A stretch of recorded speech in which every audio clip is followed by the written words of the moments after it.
乐生沧海大结局了，宣后自愿请辞皇后之位，又进于长秋宫，护大皇子一生平安，最终于长秋宫与世长辞。看似悲剧，实则成最终赢家。躺在文帝的怀中，永远的离开了。岳飞看似成为了新的皇后，说到底不过是文帝对她的亏欠。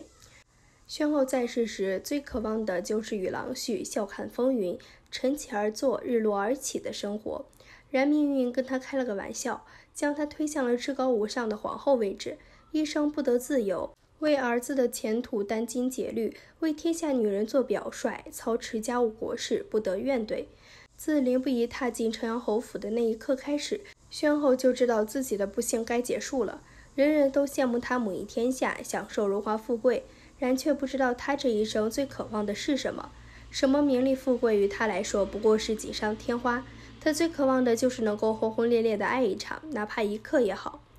文帝在崇德殿里批评三皇子诟病兄长不忠不孝，批评凌不疑徇私枉法，目无法纪，被凌不疑和三皇子反驳。大皇子无天子之才，不堪为储君。宣后及时出现，赞同两人的说辞，也认为太子无才无德，不配储君之位。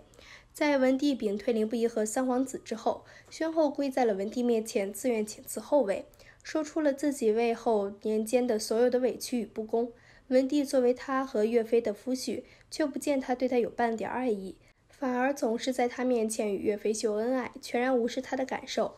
他受够了，想要放肆一回，做回那个想要在田间地头与郎婿恩爱的宣神安，不为天下女子做表率，不为儿女前途殚精竭虑，只愿余生不为俗事困扰，简简单单的过往这一生。文帝从未想过宣后的感受，直到这一刻终是动容了。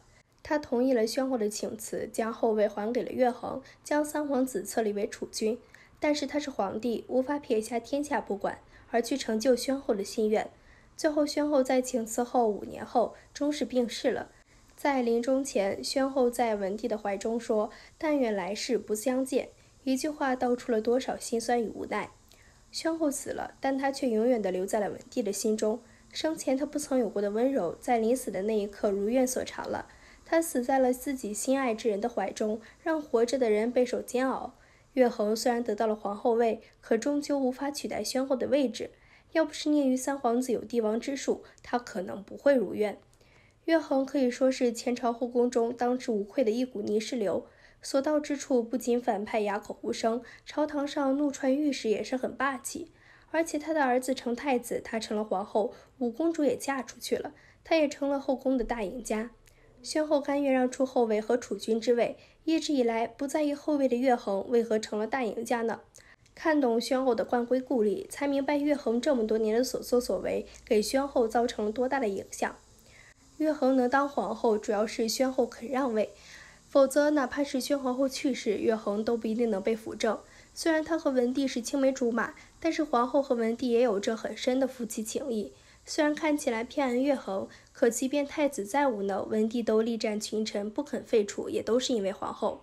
乐衡和宣后死前冰释前嫌，宣后坦言，当年太子被刺，他从未怀疑过乐衡。乐衡也表示，自己的孩子夭折，他也从未怀疑过皇后。也正是因此，宣后才敢帮他养孩子。当年文帝征战，乐衡随军，所有的孩子都由宣后照顾。一碗馊饭，文帝尚且对汝阳王妃如此孝顺，更何况宣后尽心尽力教育所有的孩子。而乐衡的心思虽然一直在文帝身上，但很多事情他都可以左右，唯独文帝对宣后的夫妻之情，他又何尝不嫉妒呢？宣后请求被废的时候，说出自己多年来对乐衡的妒忌以及文帝的无情。虽然是为了保全太子，但更多的是被陈少商感染，以及一次次看到文帝和乐衡在自己面前郎情妾意的心酸。乐衡如果真的姐妹情深，又岂会不在意呢？恰恰相反，乐衡将所有的心思都放在了文帝身上，甚至用孩子绊住了宣后。宣后这个人对谁都能表达出最大的善意，自然斗不过强势的乐衡。乐衡也知道宣后不会拒绝，所以小乐后故意陷害太子以及撺掇文秀君的事情，只要皇帝不知，他就假装不知。比如太子当年被刺，虽然和乐衡无关，但是真的和小乐后无关吗？乐衡成为皇后才能和文帝合葬，因为当时的规矩森严，他一直坚持声称自己是明媒正娶的原配。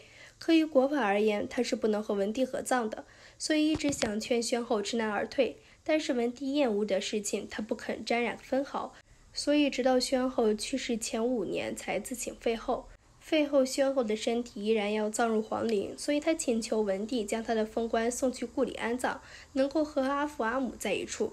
这不仅仅是宣后对家乡的眷恋，也暗示宣后在宫中从未有归属。